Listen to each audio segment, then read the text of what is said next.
Hi guys, how's it going? It's Clarice again, and today I'm going to show you a tutorial on how to do some orchids and some brown roses. This was my first try and I actually did record as I was trying it out, and I'm going to redo this recording mainly because I like how the orchids look, but I'm not quite happy with how the roses turned out. So I had a bit of some color glitches going on and obviously some orientation as well.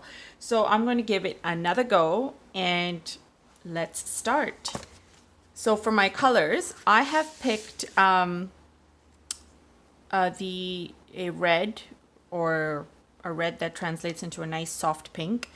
I'm going to add in a bit of yellow, a dark brown, and my absolute favorite, like a hunter dark green. I do have these two on standby as well, and these are more of like a mustardy brown, and then I believe this is like a super dark brown. So actually, yes, I do need the dark brown for the centers of the flower of the, sorry, obviously I'm doing flowers, of the rose. And for my brushes, I am going to use my Squirrel Mop brush in one. I'm going to use a number 3 round and then a number 4 in the silver black velvet. I also have on standby, I have a number 9 or 6. I think this is a 6. No, it's a 9. I think it's a 9. Yes, it's a 9. And yeah, so let's begin. I will start off with the centers because that's how I normally start the flowers off, and we'll start off with the orchid. And so for that, I'm going to use the number 4, and I'm just going to go ahead and take some of my dark brown, and I'm also going to keep this brush handy and ready because I want to have that bleeding effect. All right, so, and just for placement of flowers, I think I'll do the orchids kind of over here, and then the rose there, and then kind of leaves coming out diagonally. So let's just see how that pans out. So let's begin. I'm just gonna do one in the middle. And then I will take this brush and just kind of dab in some yellow.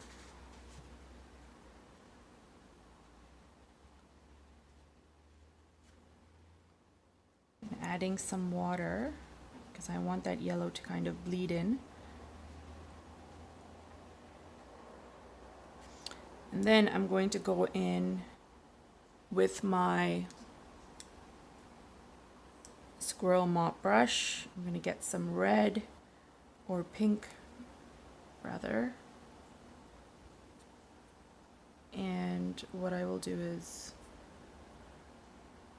I'm going to go in and create this kind of round bud that the orchid has in the center, and then leaving some white space, I'm just going to go ahead and create these shapes because the orchid petals are like these beautiful organic shapes. So I'm just going to create this shape, which is just like goes all the way around and then kind of like goes down this way. And instead of just filling all of it with water, I'm just going to try, with color, I'm just going to try and leave some white space in between. And when you do this hard-edged kind of look, when it dries up, you see the color kind of really define the edges, and I like that. So you want that effect for this because this is a very light flower. And then I'm going to go ahead and do it on this side as well, taking more water on my brush. And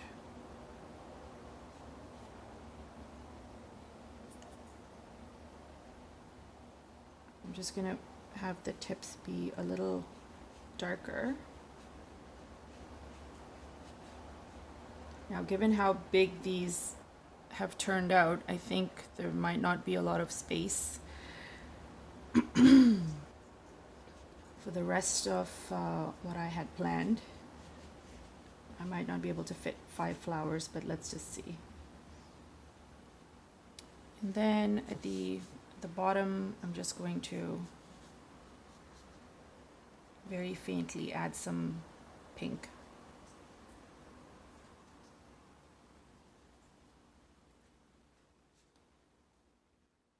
And then just add to give it some depth.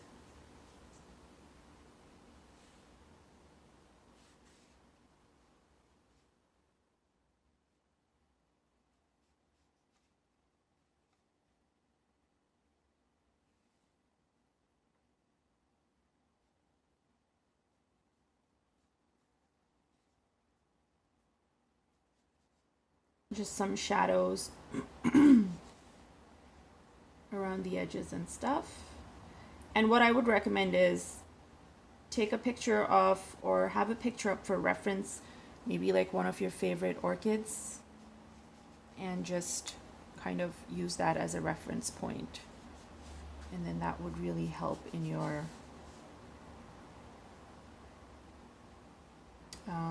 with your painting, and reference for like where you should add dark or light colors. And I'm just adding almost like a whatchamacallit, wow, why are the words not coming to me right now?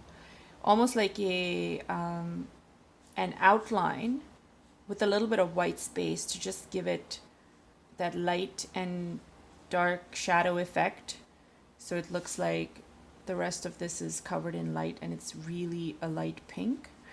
And I like that effect. So okay, so just for reference, one more time, I'm going to do another one.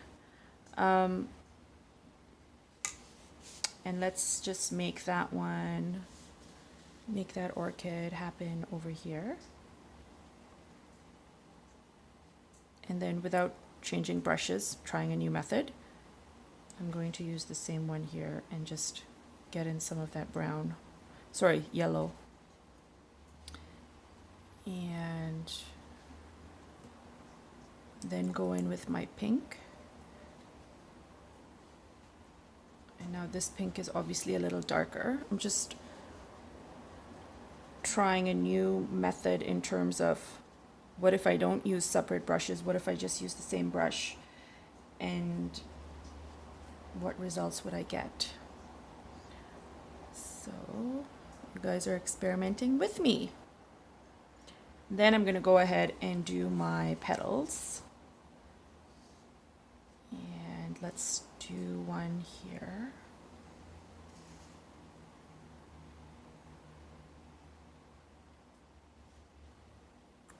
And the tip of it is like very narrow, and then it kind of just goes huge.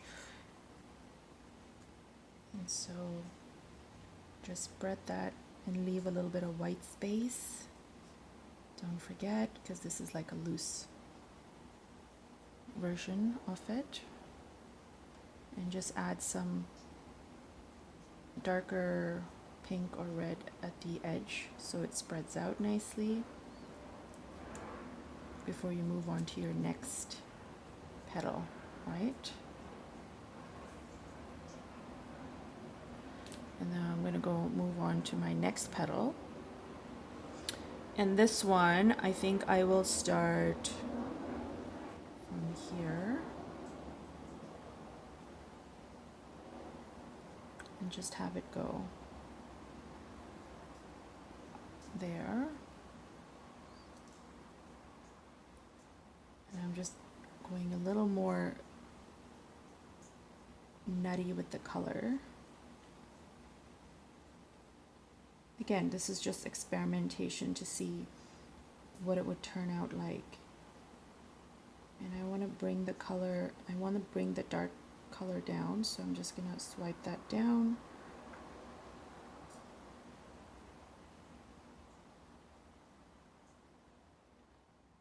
And then for the rest, usually there's another petal So I'm just going to leaving more white space, just kind of hint at that petal here and make that one light. Although if it's kind of overlapping on this one, it should be a tad darker, just to kind of show some shadow. So you could do that, I guess. And just drag that color down.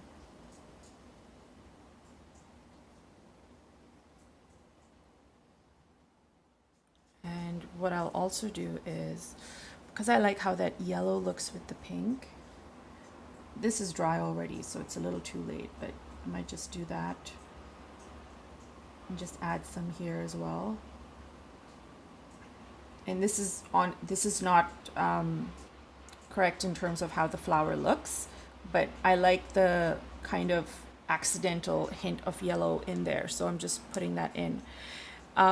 Another method, if you want to have the stripes, the white stripes going on in here, I think while it's still damp, you can do this.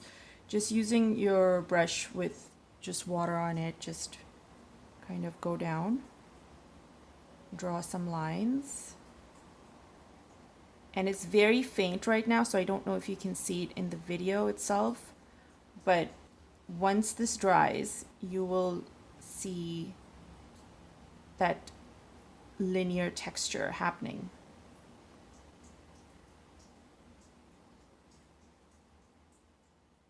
So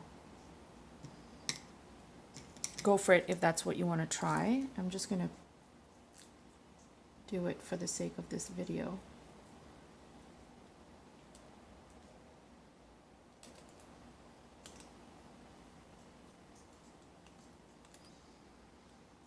All right, so that's how you would do that. And then we can go on to the rose. And I know I said we'll do the rose here, but I think given how this has turned out, we'll probably do the rose here. So for the rose, I'm going to start off with the center, and the center is going to be my dark brown once again. And so let's just start that. Just want to make sure I have the right dark brown. And so for that, I'm just going to start off doing the center, which is usually just like C curves.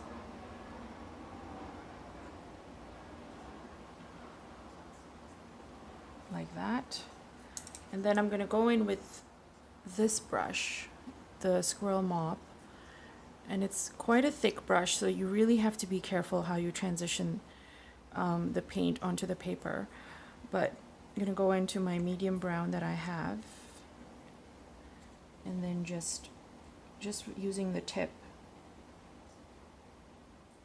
and I'm going to try and leave a lot of space as well in terms of like white.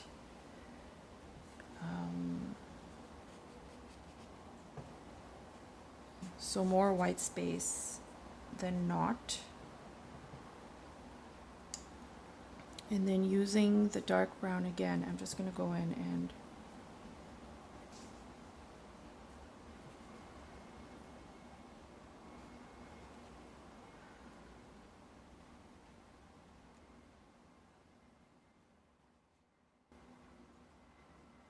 try and connect the dots, so to speak, so it seems like a more the tricky thing with this is trying to get the right brown and trying to get that blending in so it doesn't look random and just out of place.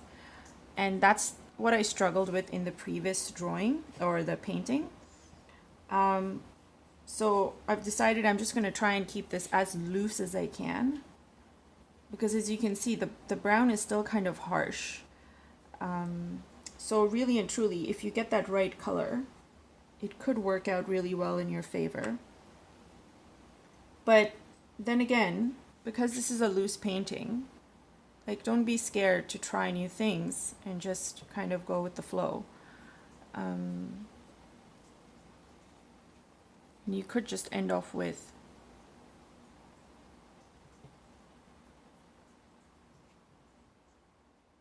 something like that.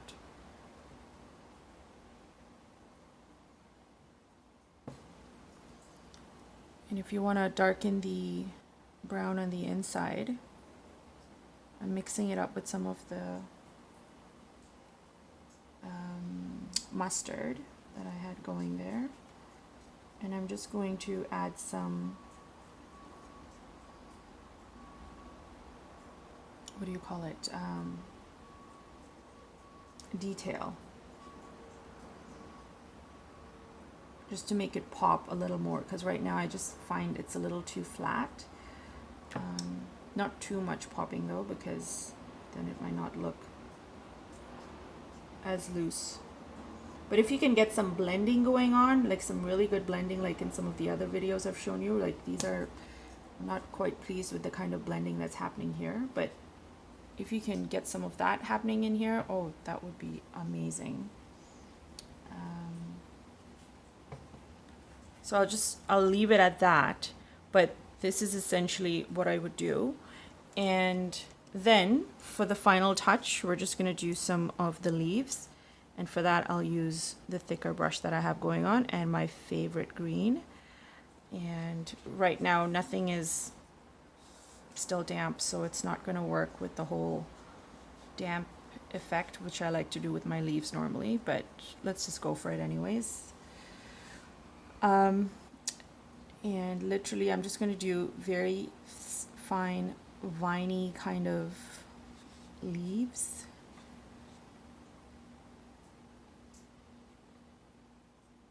And variations of darkness. So I'm dipping it in some of the brown as well to get some dark and light going on. So you can see how I dipped it in the brown, and then you have like a really dark, nice looking center.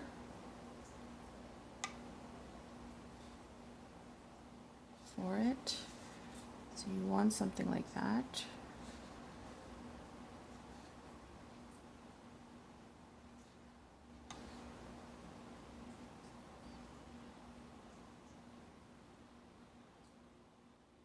Alright, and then I will take some of the yellow while the green is still on here, just to kind of have, again, like a variation of leaves and just color in general. And see, it gives you quite a nice effect really if you mix your colors properly and it doesn't become that murky brown. Then you have like this nice effect going on. So don't always go to wash your brush every time you use a different color. Just kind of go with the flow and you might just surprise yourself with the results.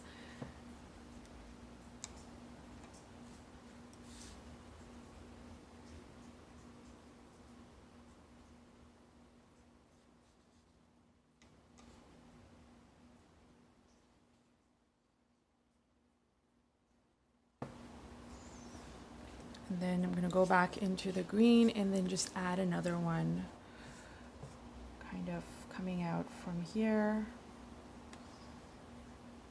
And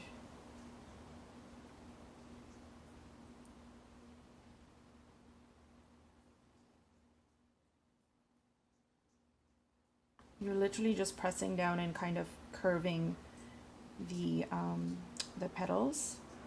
And then just add some brown at the edges if you wish.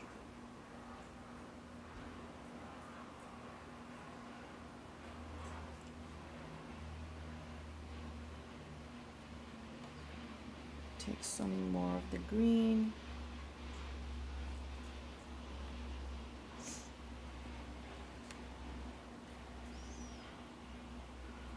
And then dip it back in that yellow just to kind of get some more of that yellow going on here too.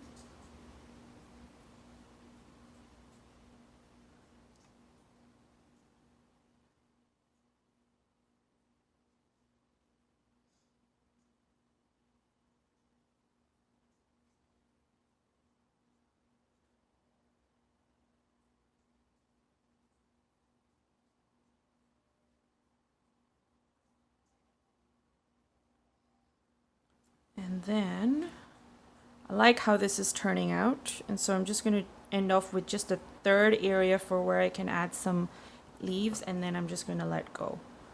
All right, so I think I will add that. 1, 2, and possibly 3 or 3.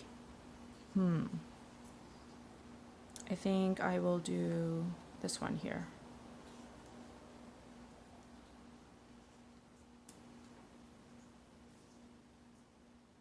And just leave it at that.